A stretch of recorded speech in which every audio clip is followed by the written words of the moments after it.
పొన్నం ప్రభాకర్ గారు మళ్ళీ subject debate చేసే ప్రయత్నం చేస్తా ఉన్నారు. గతంలో ఈ చర్చకు వచ్చినప్పుడు నేను చెప్పాను అధ్యక్ష, దాదాపు ఈ రాష్ట్రంలో 7 లక్షల కోట్ల రూపాయల కేంద్ర సాయం చేసింది, నిధులు ఇచ్చింది. ఇక్కడ ఆన్ గోయింగ్ ప్రాజెక్ట్స్ ఉన్నాయి. వాటన్నిటి మీద చర్చ గతంలో చెప్పినప్పుడు నేను అనేక సార్లు చెప్పడం జరిగింది అధ్యక్ష.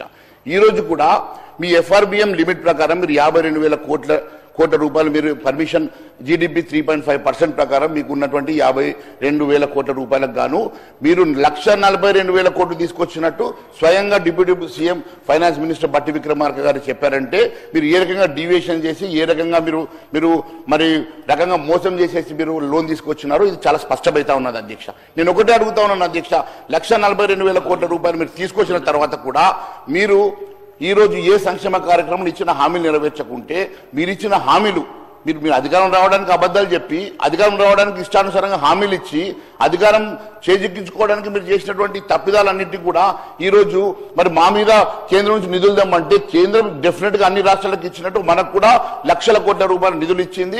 అయినప్పటికీ కూడా ఈ రోజు మీరు ఇంకా నిధులు కావాలని అంటే నేను ఒకటి అడుగుతా ఉన్నాను అధ్యక్ష, మరి ఈ రోజు నిన్న ముఖ్యమంత్రి గారు స్వయంగా నిన్న ఒక స్టేట్మెంట్ ఇచ్చిండ్రు అధ్యక్ష, నేను పేపర్లో చూశాను అధ్యక్ష. ముఖ్యమంత్రి గారు ఏమంటా ఉన్నారు అధ్యక్ష, వాళ్ళంతా అప్పులు తీసుకొచ్చి మాకు ఈరోజు ఆర్థిక వ్యవస్థ ఒక క్యాన్సర్ ఇచ్చి పెట్టిండ్రు, మేము 6 ప్యాక్ కాదు మాది, ఈరోజు క్యాన్సర్ వ్యవస్థ ఉన్నది, మేము ఇలా కట్టే పరిస్థితులు లేదు, వాస్తవాలు చెప్పాలంటున్నారు. అది గతంలో మీకు తెలియదా అధ్యక్ష? గతంలో మీరు హామీలు ఇచ్చినప్పుడు మీకు తెలియకుండా హామీలు ఇచ్చిండ్రు అధ్యక్ష.